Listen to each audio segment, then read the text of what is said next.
నమస్కారం. నా పేరు వెల్లంకి శ్రీనివాసరావు. అనువంశిక ఆయుర్వేద వైద్యుడిని. ఎర్రగడ్డ మెట్రో స్టేషన్ దగ్గర కాంప్లెక్స్‌లో వైద్యం చేస్తున్నాను. మాకు ఇంతకుముందు చేసిన వేరే వీడియోస్ వల్ల చాలామంది క్వెషన్ చేస్తూనే ఉన్నారు. ఆ క్వెషన్స్‌లో వాళ్ళకి కావాల్సిన మెటీరియల్‌తో పాటు బయట చూసిన అపోహలు కూడా మమ్మల్ని అడుగుతున్నారు. వీటన్నిటికీ నాకు తెలిసిన అన్ని సమాధానాలు చెప్తాను. మీ భ్రమలు తొలగిస్తాను. అపోహలు పడకండి.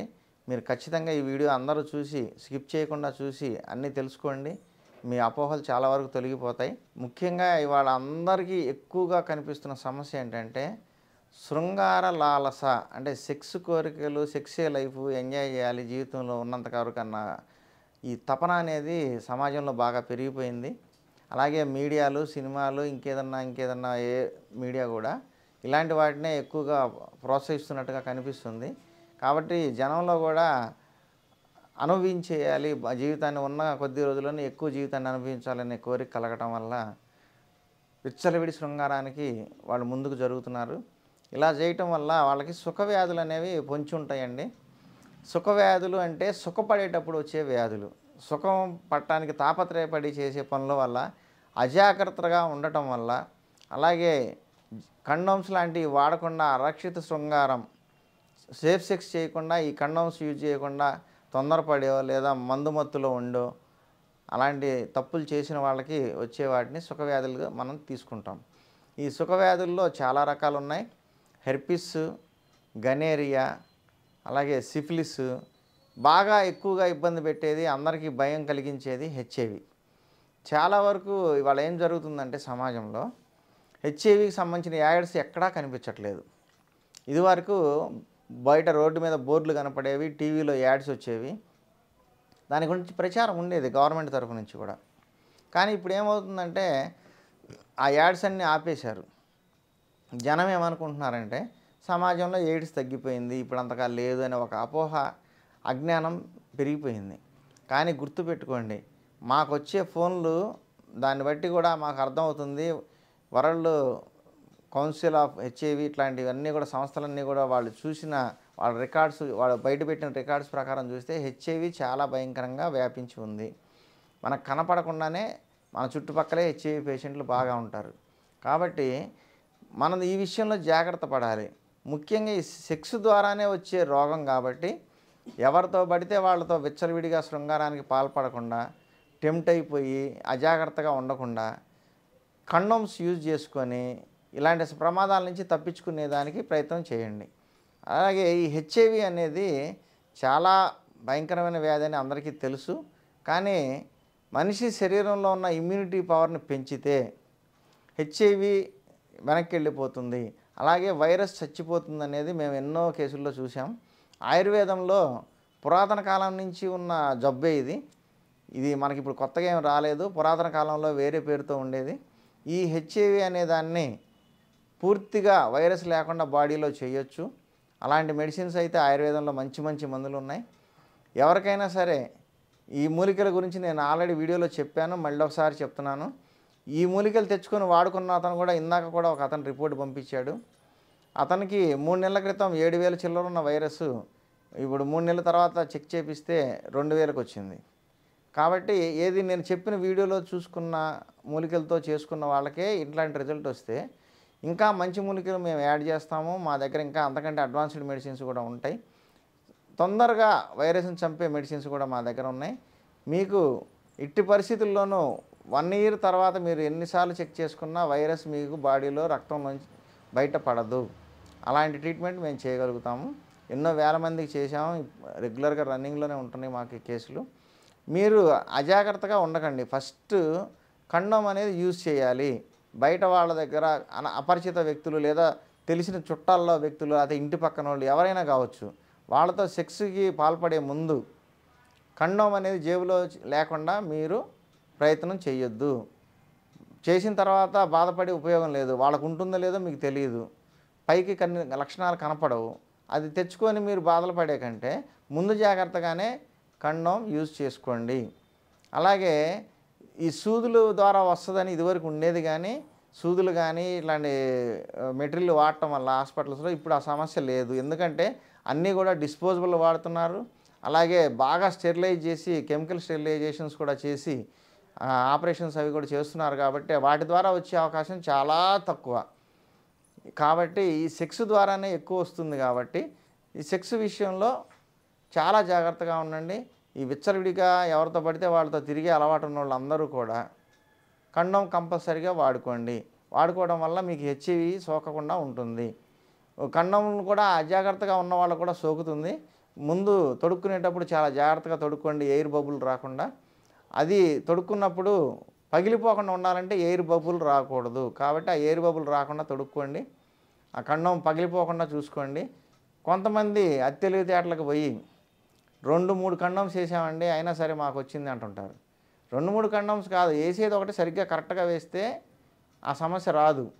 మంచి కంపెనీ ఐటమ్ వాడుకోండి కండోమ్ని. అలాగే ఆయన తొడుక్కునే విధానం కరెక్ట్గా తెలుసుకొని తొడుక్కోండి. దానివల్ల మీరు ఒకటేస్తే చాలు, ఆ రక్షణ లభిస్తుంది. అంతేగాని అది జారిపోకుండా చూసుకోవడం అనేది కూడా ఇంకో ముఖ్యమైన పాయింట్. జారిపోకుండా కూడా చూసుకోండి. జారిపోయిన దాన్ని మళ్ళీ తీసుకొని పైకి తొడుక్కోవడం, ఇట్లాంటి వాటి వల్ల ఆ స్రావాలు ఏవైతే రిలీజ్ అవుతాయో స్త్రీలకు కూడా అవి మీ పెనిస్కి టచ్ అయ్యి మీకు కూడా ఈ జబ్బు వచ్చే అవకాశం ఉంది.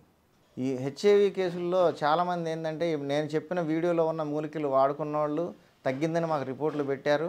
కానీ తగ్గింది కదా అని మళ్ళీ సేఫ్ సెక్స్ లేకుండా అంటే కండోమ్ లేకుండా అజాగ్రత్తగా చేస్తే మళ్ళీ తగులుకుంటుంది. ఖచ్చితంగా హెచ్ఐవి మళ్ళీ సోకుతుంది. కాబట్టి జాగ్రత్త అనేది తగ్గినా కూడా మళ్ళీ ప్రయత్నం చేయాలి. మేము ఒక కేసుకి ఇచ్చాము ఇంతకుముందు, కంప్లీట్ నిల్ అయిపోయి వైరస్ 0 చూపించింది. తర్వాత ఆనందం పట్టలేక 10 మంది ఫ్రెండ్స్ అందరు కలిసి గోవా వెళ్ళి ఒక వారం రోజులు ఎంజాయ్ చేసి వచ్చారు. తర్వాత ఇంటికి వచ్చి చెక్ చేసుకుంటే మళ్ళీ కనిపించింది. కాబట్టి ఒకసారి తగ్గింది కదా అని చెప్పి కేర్లెస్గా ఉండకూడదు. మంచి ఆహారం తీసుకుంటూ వ్యాయామం చేసుకుంటూ మా మెడిసిన్ వాడితే పూర్తిగా తగ్గిపోతుంది. వైరస్ 0కి వస్తుంది. 3 నెలలు 6 నెలల తర్వాత మళ్ళీ మందులు ఆపేసి చెక్ చేసినా కూడా వైరస్ కనిపించట్లేదు. కాబట్టి జాగ్రత్త అనేది ఎప్పుడైనా అవసరమే. తగ్గిన తర్వాత కూడా జాగ్రత్తగా ఉండి రాకుండా చూసుకోవాలి. కాబట్టి ఈ సేఫ్ సెక్స్ ప్రాక్టీస్ మాత్రమే చేయండి. కండోమ్ అనేది లేకుండా సెక్స్కి వెళ్ళొద్దు. మీరు చాలామంది జీ స్పాట్ అని చదివి ఉంటారు, ఎవరైనా చెప్తున్నా కూడా విని ఉంటారు. ఈ జీ స్పాట్ అనేది స్త్రీలకు మాత్రమే కనిపించే ఒక పరిస్థితి. అది స్త్రీకి పూర్తి స్థాయి సామర్థ్యంలో సెక్స్ జరిగి బాగా ఆర్గజం కలిగినప్పుడు, అంటే ఈ భావప్రాప్తి అంటారు క్లైమాక్స్లో, ఈ భావప్రాప్తి బాగా కలిగినప్పుడు యోని భాగం మీద క్లిటోరిస్కి కొంచెం కిందుగా ఒక చిన్న సొట్ట లాంటిది ఏర్పడుతుంది. చిన్నగా చర్మం అక్కడ కొంచెం గుంట పడినట్టుగా అనిపిస్తుంది. అంత క్లైమాక్స్కి వాళ్ళు వెళ్ళినప్పుడు మాత్రమే అది కనిపిస్తుంది. రెగ్యులర్గా కనిపించేది పార్ట్ ఏం కాదు, అది బాడీలో ఒక చిన్న పరిస్థితి. ఆ చిన్న వేలుతో నొక్కి సొట్ట పడినట్టుగా చిన్న స్పొట్ట లాంటిది వస్తుంది. దాన్ని జీ స్పాట్ అని అంటారు. ఆ జీ స్పాట్ అనేది గమనించే వాళ్ళకి, మగవాడికి గమనిస్తుంటేనే బాగా కొంచెం ఎక్స్పీరియన్స్ ఉండి రెగ్యులర్గా సెక్స్లో పాల్గొంటూ ఉన్నవాళ్ళు ఆ క్లైమాక్స్కి వెళ్ళినప్పుడు ఆ జీ స్పాట్ అనేది గుర్తిస్తే దాన్ని యాక్టివేట్ చేయడం ద్వారా, ఫింగరింగ్ చేయడం ద్వారా లేడీస్ని ఇంకా పూర్తి స్థాయిలో ఆర్గజంకి తీసుకెళ్ళచ్చు. అప్పుడు వాళ్ళకి తెరలుగా భావప్రాప్తి అనేది కలుగుతుంది. చాలా బాగా ఆనందాన్ని అనుభవిస్తారు. అది మగవాడికి దాని గురించి అవగాహన ఉండాలి. దాని గురించి తెలుసుకొని దాన్ని గమనించగలిగితే ఫింగరింగ్ చేసి వేలుతో దాన్ని యాక్టివేట్ చేయడం ద్వారా బాగా చేయొచ్చు. అలాగే పెనిస్తో కూడా దాన్ని ప్రెజర్ చేయొచ్చు. అలాగే అంగప్రవేశం చేసినప్పుడు ఆ జీ స్పాట్ కింది భాగంలో తగిలే విధంగా కూడా ఒక యాంగిల్ చేసి చేయొచ్చు. ఇంకొకటి వేలు స్త్రీ యోనిలోకి ప్రవేశపెట్టి జీ స్పాట్ కింది భాగంలో దాన్ని టచ్ చేస్తూ కదిలిస్తాం వల్ల కూడా స్త్రీలకు బాగా భావప్రాప్తి అనేది కలుగుతుంది. ఇది క్లైమాక్స్ అన్నమాట. శృంగారంలో ఒక స్త్రీకి ఫైనల్గా ఎంత వస్తుంది, మ్యాక్సిమం 100% అని అంటే ఈ జీ స్పాట్ కనిపించే పరిస్థితి వచ్చినప్పుడు 100% వాళ్ళు సాటిస్ఫై అవుతారు. ఎటువంటి బాహ్య స్పృహ అనేది లేకుండా పూర్తి స్థాయిలో శృంగారంలో లీనమైపోయిన వాళ్ళకే ఈ జీ స్పాట్ అనేది కనిపిస్తుంది. కాబట్టి ఇది మగవాళ్ళు గమనించాల్సింది. చూసి ఆ పార్ట్లో యాక్టివేషన్ చేయడం ద్వారా స్త్రీలకు ఎక్కువ సుఖాన్ని ఇవ్వగలుగుతారు. కాబట్టి మగవాళ్ళు దీన్ని గమనించుకుంటూ ఉండండి. తద్వారా వాళ్ళకి ఎక్కువ క్లైమాక్స్ ఇవ్వడానికి మనం ప్రయత్నం చేయొచ్చు. మగవాళ్ళలో ఉండే ఇంకొక సమస్య శీఘ్రస్ఖలనం. ఈ శీఘ్రస్ఖలనం అంటే ప్రిమేచ్యూర్ ఎజాక్యులేషన్, తొందరగా కారిపోతుంది. దీనికి రీజన్స్ ఏంటంటే, ఒకటి శరీరంలో బలం తక్కువగా ఉండి, అలాగే స్పెర్మ్ కూడా బాగా పల్చగా ఉంటుంది. వీళ్ళకి చిక్కగా ఉండదు స్పెర్మ్. ఆ వీర్యం తక్కువగా ఉండి, అది కూడా పల్చగా ఉండి నీళ్లులాగా కారిపోతూ ఉంటుంది. నీళ్ళులా కారిపోయే వాళ్ళకేందంటే అంగం ఎక్కువసేపు నిలబడి ఉండటానికి ఈ యొక్క వీర్యం కూడా చిక్కదనం కూడా ప్రాముఖ్యంగా ఉంటుంది. కాబట్టి ఆ చిక్కదనం తక్కువ ఉన్నోళ్ళకి కారిపోతుంది. కొంతమంది ఏందంటే భయంగా శృంగారంలో పాల్గొంటుంటారు. నేను పూర్తిగా ఈ అమ్మాయిని సాటిస్ఫై చేయగలను, ఎక్కువసేపు చేయలేనేమో, ఇలాంటి మానసిక భయాందోళన వల్ల కూడా అంగప్రవేశం చేసిన వెంటనే కారిపోయి ఆ బలమైన ఎరక్షన్ జరక్క కారిపోయి తొందరగా లీక్ అయిపోతుంది. దీన్నే శీఘ్రస్ఖలనం అంటారు. కొంతమందికి భయం చొప్పున, కొంతమందికేమో ఆత్రం ఎక్కువైపోయి, లేదు కొంతమందికేమో పని పూర్తి చేసామనిపించుకునే తొందరలో చేసేసాం అనే ఒక తొందర, ఎందుకంటే ఎక్కువసేపు నిలబడదేమో అని అపోహ ఉంటుంది. ఆ అపోహ ఉండటం వల్ల తొందరగా పడిపోయిద్దేమో, ఉన్న కాసేపు ఫాస్ట్గా చేసేసేద్దామని చెప్పి ఆత్రంలో కూడా తొందరగా కారిపోతుంది. ఇలాంటిది ఏది పెట్టుకోకూడదండి. మనం ఎక్కువసేపు చేయాలంటే ఫస్ట్ ముఖ్యంగా కావాల్సింది అంగం చాలా బలంగా ఉండాలి. అంగానికి రక్త సరఫరా బాగా ఉండాలి. వెనక నుంచి దానికి బ్యాటరీ బ్యాకప్ అనేది ఉండాలి. అంటే రక్తం తన్ని పట్టాలి. ఇలా తన్ని పట్టాలంటే మన శరీరంలో హార్మోన్స్ బాగా పనిచేయాలి. టెస్టోస్టెరాన్ పర్ఫెక్ట్గా పనిచేయాలి. అలాగే రక్తం తన్ని పట్టాలంటే హార్ట్ పంపింగ్ కరెక్ట్గా ఉండాలి. ఇవన్నీ కరెక్ట్గా ఉండాలి అంటే మంచి ఆహారము, ఎక్సర్సైజు చేసుకోవాలి.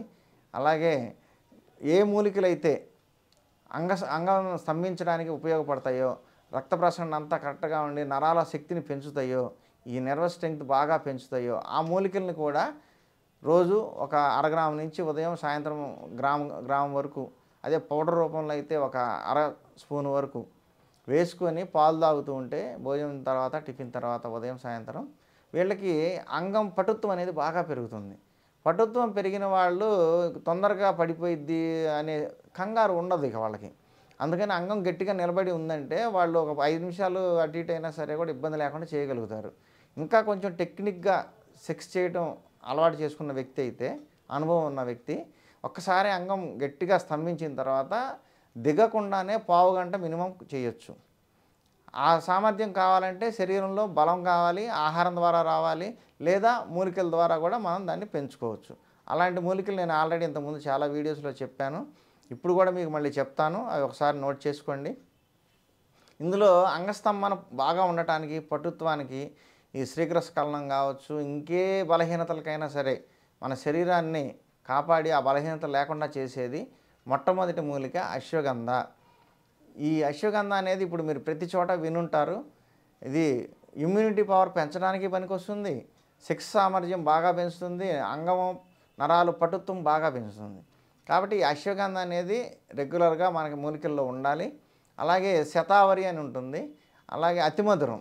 ఈ రెండు ఏంటంటే బలం కలిగిస్తూ శరీరానికి కావాల్సిన హార్మోన్స్ని ఉత్పత్తి చేయడానికి సహాయం చేస్తాయి. కాబట్టి హార్మోన్స్ పర్ఫెక్ట్గా పనిచేస్తే బాడీ అంతా కూడా పర్ఫెక్ట్గా తన విధులన్నీ తను కరెక్ట్గా చేసుకుంటుంది. కాబట్టి శతావరి, అతిమధురం కూడా హార్మోన్స్ కోసం వాడచ్చు. అలాగే సఫేద్ ముస్లి. సఫేద్ ముస్లి అనేది కపికచ్చు, అంటే దొలగొండి విత్తులు అంటారు. ఇవి చాలా చాలా సామర్థ్యాన్ని కలిగిస్తాయి. అలాగే వీర్య వృద్ధికి బాగా పనికొస్తాయి. వీర్యం చిక్కగా తయారయ్యి పిల్లలు లేని వాళ్ళు కూడా వీర్య కణాలు పెరగడానికి ఈ రెండు మూలికలు కూడా బాగా పనిచేస్తాయి. ఈ రెండు మూలికలు కూడా తీసుకోవాలి. అలాగే ఇవన్నీ కలిపి ఎంతైతే ఉన్నాయో ఆ క్వాంటిటీకి ఒక 10% శిలాజిత్ కలుపుకొని మెత్తగా పొడి కొట్టేసుకొని బాగా కలిసింది పక్కన పెట్టుకొని ఉదయము సాయంత్రము తిన్న తర్వాత, అంటే ఉదయం టిఫిన్ చేసిన తర్వాత, రాత్రి తిన్నాక పడుకునే ముందు ఒక అర చెంచా వేసుకొని గోరువెచ్చటి పాలు తాగితే వాళ్ళ శరీరంలో ఉన్న లోపం సరిచేయబడుతుంది. అంగస్తంభన బాగా వస్తుంది, ఎక్కువసేపు చేయగలుగుతారు. ఈ వీర్యం కూడా చిక్కగా పెరిగిపోయి సన్నగా పలచగా లీక్ అవ్వడం అనే ఈ సమస్య నుంచి బయటపడగలుగుతారు. కాబట్టి మూలికలు జాగ్రత్తగా నోట్ చేసుకొని మీరు బయట సేకరించుకోండి. మీకు దొరికితే ఆ మూలికలతో వైద్యం చేసుకోండి. మీరు రెగ్యులర్గా వాడాలి. ఒక 10 రోజులు వాడేసి మాకు ఇంకా కాలేదండి, పని కావట్లేదు, సామర్థ్యం రాలేదని అనొద్దు. ఎందుకంటే శరీరంలో లోపాలను సరిచేయటానికి సైంటిఫిక్గా కూడా 120 రోజులు పడుతుంది. ఎలాంటి సమస్యనైనా మనం సమర్థవంతంగా దాన్ని బాగు చేసుకోవాలంటే 120 డేస్ వాడితే ఏ మెడిసిన్ అయినా సరే ఇలాంటి లోపాలన్నీ కరెక్ట్ అయిపోతాయి. కాబట్టి ఈ 4 నెలలు వాడాలి. 40 రోజుల తర్వాత మీకు మంచి రిజల్ట్స్ కనిపిస్తాయి. అలాగే ఇట్లాంటి పౌడర్స్ లాంటి సింపుల్ మెడిసిన్ వాడేవాళ్ళు శృంగారం చేయడానికి మూమెంట్ వచ్చినా కూడా 40 రోజులు ఆపుకోగలిగితే, 40 రోజులు సెక్స్ చేయకుండా ఉంటే తర్వాత బాగా మీకు మంచి రిజల్ట్స్ కనిపిస్తాయి. కాబట్టి ఒక 40 రోజులు కొంచెం దూరంగా ఉండండి. 40 రోజుల తర్వాత చూడండి చాలా బాగా ఉంటుంది మీకు. బాగా మూమెంట్ ఎక్కువగా వచ్చేసింది అనుకోండి 40 రోజుల్లోపు కూడా చేసుకోవచ్చు. కానీ బాగా వీర్యం అంతా బాగా తయారయ్యి అంతా కూడా రెడీ అవ్వాలంటే 40 రోజులు పడుతుంది. కాబట్టి మీకు వీలైతే ఆపుకోండి, లేదంటే మీ కార్యక్రమం మీరు కానిచ్చుకోండి. 4 నెలలు అయితే ఖచ్చితంగా వాడండి. ఈ మూలికలు ఏవి కూడా కెమికల్స్, మందులు కాదు కాబట్టి, ఆహారానికి సంబంధించిన వైద్య విధానమే కాబట్టి ఎక్కువ కాలం వాడుకుంటే మంచిది. మీ సామర్థ్యం బాగా పెరుగుతుంది. అలాగే కాల్షియం కూడా బాగా అందుతుంది ఎముకలకి, నరాలకి ఈ మూలికల్లో నుంచి. కాబట్టి ఎముకలు, నరాలు చాలా బాగుంటాయి. కాల్షియం కూడా అందుతుంది కాబట్టి కాల్షియం టాబ్లెట్ లాంటివి కూడా సప్లిమెంట్స్ తీసుకోవాల్సిన అవసరం లేదు. ఇప్పుడు నేను చెప్పిన మూలికల్లో ముఖ్యమైన అశ్వగంధ అనేది మనిషి యొక్క ఆతృత, అంటే తొందరగా చేసేయాలనే ఆతృత, ఈ యాంగ్జైటీ పెరిగిపోయి తొందరగా లీక్ చేసేసుకొని తర్వాత మళ్ళీ రెండోసారి చేయాలంటే చేయలేకపోవడం, అలాగే అమ్మాయికి తృప్తి కలక్క అమ్మాయి అసహనంగా ఉండటం, ఇలాంటి పరిస్థితుల నుంచి బయటపడటానికి మైండ్ కూడా చాలా కూల్గా ఉండాలి. అలాగే మన రిలాక్స్ అయి ఉండాలి మైండ్ కూడా. నిద్రపోవటం కూడా కరెక్ట్గా నిద్రపోతే చూడండి, తెల్లారుజామున చాలామందికి ఎరెక్షన్ వస్తానికి కారణం ప్రశాంతంగా నిద్రపోవటం. మెదడు జోకొట్టబడి నిద్రలోకి వెళ్ళి రెస్ట్ తీసుకుంటే ఆటోమేటిక్గా శరీరం తన ధర్మాలు చేస్తుంది. కాబట్టి ఈ అశ్వగంధ అనేది మీకు మంచి నిద్ర, అలాగే బ్రెయిన్ కూల్గా ఉండటానికి కూడా చాలా ఉపయోగపడుతుంది. నైట్ టైం అందుకనే గోరువెచ్చటి పాలతో తీసుకుంటే ఈ పౌడర్లన్నీ కూడా మంచి రిలాక్సేషన్ ఉంటుంది. నిద్ర కూడా బాగా పడుతుంది ప్రశాంతంగా. తెల్లవారుజామున కూడా ఎరెక్షన్ వచ్చే అవకాశం ఎక్కువగా ఉంటుంది.